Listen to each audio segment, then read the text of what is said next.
I'm Adrian Smude, and I am from Central Florida in between Tampa and Orlando. I'm from Plant City. We're the winter strawberry capital of the world. And I got into real estate over 20 years ago because I was a terrible tenant. What I mean by terrible tenant is you don't rent to 20-year-old Adrian because I have a stack of eviction notices for parties. Maybe not your common party, but they're for pudding wrestling, spaghetti wrestling, mud wrestling, and even parking a motorcycle in the living room. Then I need to solve a problem because we got tired of being evicted.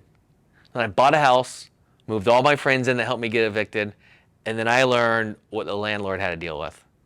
So I had to cut the parties out, and from the beginning I said, no motorcycles inside. I bought a second house a few years later because I was living in the first house, renting the rooms to my friends, I lived for free, so I was like, cool, let's do this again. Now, I only listened to the banks because I didn't know of anything else out there. The banks said, you can buy another house. You're going to lose a little bit every month, but don't worry. Real estate goes straight up.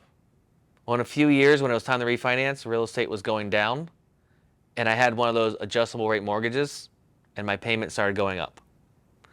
I eventually gave up the home as a short sale. It was a ding to my credit, a ding to my ego, but really it was a ding to my integrity. I didn't give up though. A few years later, I started buying some more site-built homes, the concrete, beautiful homes and corner lots. They make for great Instagram photos. And I was doing pretty well with that, but I knew I wanted more, and I wanted more faster than I was getting it. I was getting frustrated with the returns I was having with a single family home. And that's when I discovered mobile homes. I discovered the mobile homes. I bought one because I wanted to move faster with my business.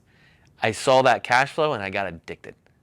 And since then, I've sold off all of those single family homes and bought mobile homes with the dirt, massively increased my cash flow.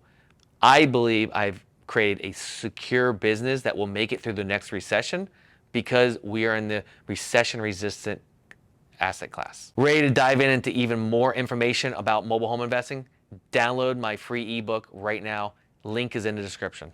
I initially got into the mobile home investing because I saw the cash flow. The cash flow is so much better. 857 times better is what I found out on one of my deals. Sold one house, bought 7 mobile homes, the individual units with the dirt, and I'm making 857% more cash flow. Yeah, so I had other rental properties, your typical corner lot, beautiful single family ranch house, making pretty decent returns on that.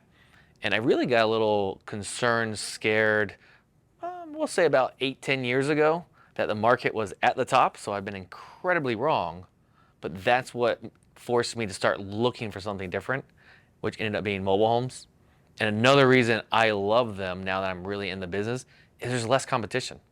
So I don't have to work as hard to find deals that are actually better than the single family space. Mobile homes rent out way better than any of their competitors in a recession because we are in the affordable housing space. Most mobile homes are in the affordable housing or the workforce housing space, which means we're in the lower rent. And if we still buy them in a good area, we will still get a really good resident that will take care of the place. And when we have a recession, if we're in a recession, if we ever find out what the definition of a recession is, people are going to slowly move down to there because they lose their jobs. We're going to have even more demand, which means we could raise our rents. But more importantly to me, we're going to have a larger applicant pool to find the very best person to take care of the property and pay rent on time, so we never go without paying our bills and making money. Aren't they all trailer trash? I love that stereotype because that means you're going to send me all your deals. It's a stereotype. The country music songs, the movies that made it fun. Every little kid is born with a tall boy nanny light. It's not true. It's a stereotype. Most of my residents that live in my properties are blue collar, handyman, handywoman, because I have an end product of a good property in a good area where people want to live. They move in, they take care of it for a long time. They bring maybe sometimes their farm animals. We have goats and pigs and maybe even horses. that a lot of people don't like. We don't have to accept them. But when people move in with them, they take care of the place and stay a really long time. The best way to leverage the stereotype that mobile homes are all trailer trash is go to the RIA, go to Azreia and say, I buy mobile homes. And let people complain to you like, what, those are all trailer trash. Don't go down in value. They're terrible, blah, blah, blah. And you say, you're right. Send me all your leads. And then you became the mobile home person. I obviously like to educate people, but some people just don't want to learn.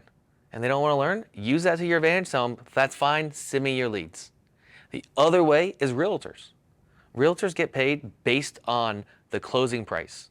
Mobile homes typically have one less zero, so realtors are going to do the same amount of work for less money? Not usually. And realtors want to help people. So then you become an information source, help realtors out about mobile home information, and then every once in a while they might just say, do you just want to buy this property? And of course, you keep them in a deal however you can because they did work and because they deserve to get paid. If you pay them, who are they going to talk to again? You. But how do we figure out the class of the neighborhood so that we're not investing in trailer trash if that's what you're looking to stay away from? You're going to do your research the same way you do with any other type of property. The real difference in a mobile home, an apartment, a wood frame, a concrete block home is the fact that a mobile home was built in a manufactured plant.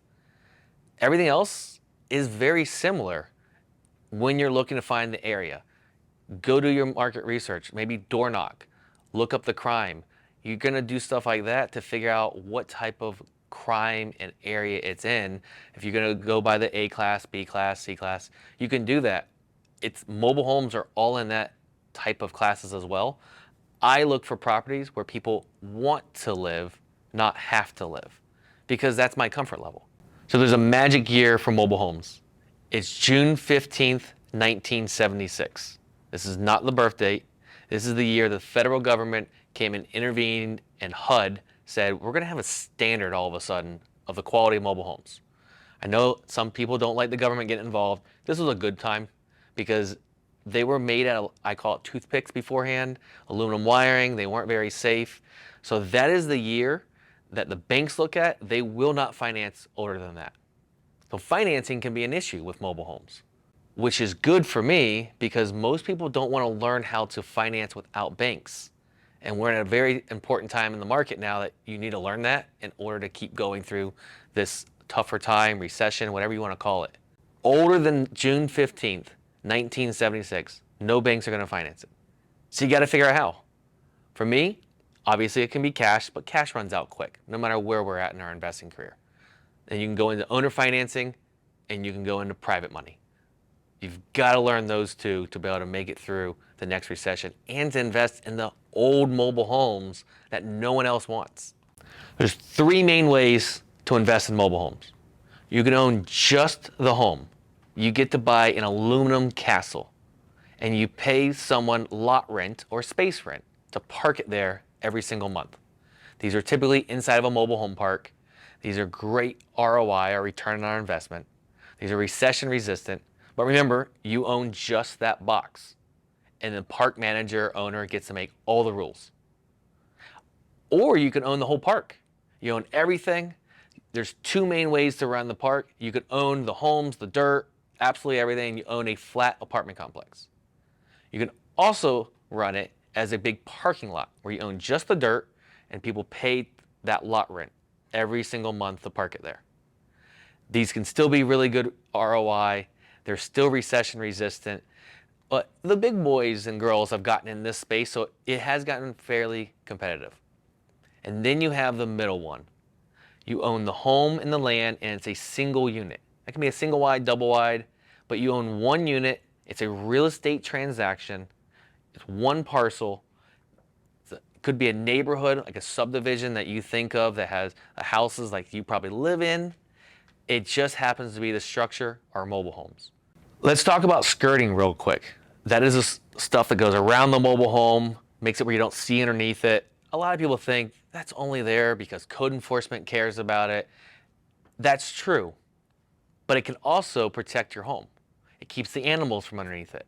You know, dogs like to go underneath there, then they use the bathroom, the fleas, and it becomes not so healthy. But also, goats can get underneath there.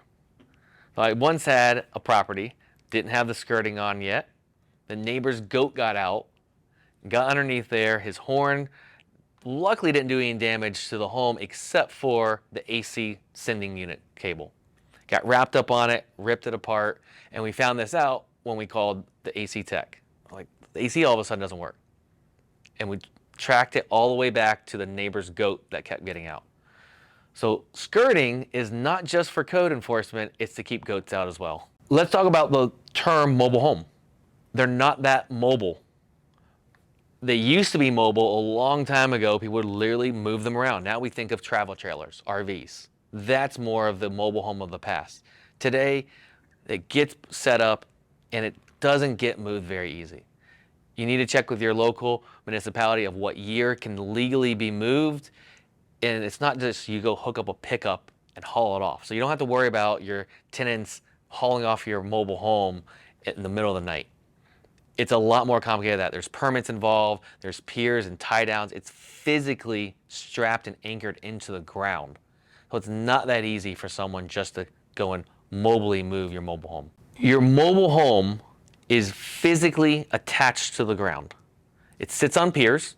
Think of your wood frame home. It sits on piers, it holds all the weight. But then mobile homes also have tie downs or straps. It physically wraps around the trailer portion, the I-beam, and it anchors it into the ground. That's what keeps it from getting blown away in a tornado, becoming a tornado magnet. Newer mobile homes have those straps built into the home, and it literally goes all the way through the walls, through the roof, and back down to the other side. When they go in and install it, they take that and they anchor it into the ground again.